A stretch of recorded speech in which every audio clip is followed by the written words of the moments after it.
Okay, so I just want to really recommend an excellent film. It's called Camera Buff. It was made in 1979. It's a Polish film directed by the very famous Polish director Krzysztof Kieslowski. It's starring Jerzy Stuhr, who's quite a famous Polish actor still to this day. He plays a young man called Philip who has a pregnant wife, so he buys a little film camera to video the baby when the baby's born, and him and his wife have just got themselves on their feet. They've got a little new flat and the baby's born, and they've got the life that they always wanted, peace and quiet as they call it. And then his boss finds out that he's got this camera, and the factory where they work are just about to celebrate their 25th Jubilee, so they're having some celebrations, and the boss asks Philip if he'll film the celebrations, and he takes this as a very, very important role, and he's very excited about it. But his wife doesn't like it. She's a bit jealous that it's interfering in their little peace and quiet world that she wanted for themselves, and which Philip himself wanted. But he soon starts to realise that there's more to life than just peace and quiet, and he soon gets himself embroiled in this world of amateur filmmaking. In one scene from the film, Philip's in the flat, and he sees that the workmen are digging up the pavement again, and his wife says, "Oh, they're always doing that." And he decides to make a documentary, and he says that he's going to go down into the street to film, and his wife says to him, "Can't you do it from here?" So he stands up on the balcony and he films this documentary of people walking past and the things that are going on this street from one single angle from above. And then he becomes involved, not for his choice. One of his work colleagues introduces him to an amateur film society, and he meets a woman there who encourages him to enter his films into a competition, and he wins third prize.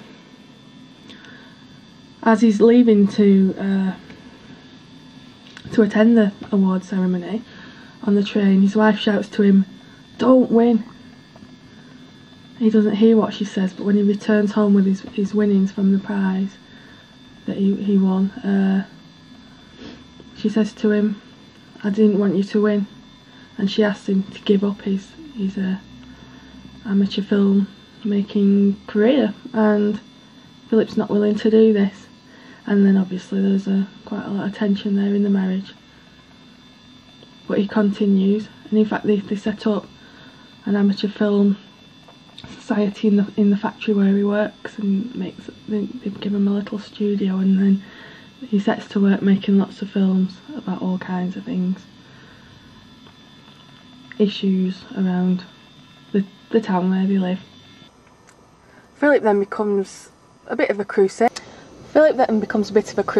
He sees his role as a filmmaker as getting things out into the open and educating people about how things really are. So for example, he goes to a row of houses that have all been done up at the front, but at the back they still haven't been touched, and they still are really unkempt at the back. And people appreciate this, but his boss tries to make him see the bigger picture, and he takes him up to a spot high up where they can see all the countryside for miles around, and he explains to him the money that we had to do those houses up, we needed to spend on building a new nursery school, and now because of your film we can't do that. And people had lost their jobs, and Philip was mortified, but he realised why his boss had taken him up to that spot up there. It was to show him that only nature can be shown as it really is.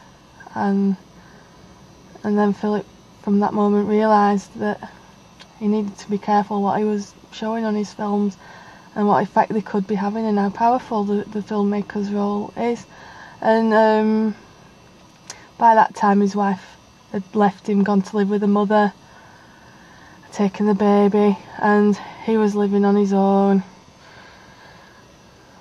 Although he thought he'd got all he wanted, a fulfilment, and he'd actually been commissioned by the national TV station to make documentaries, and everyone seemed to think he had it all, but he'd lost his family and what he set out to do right at the beginning.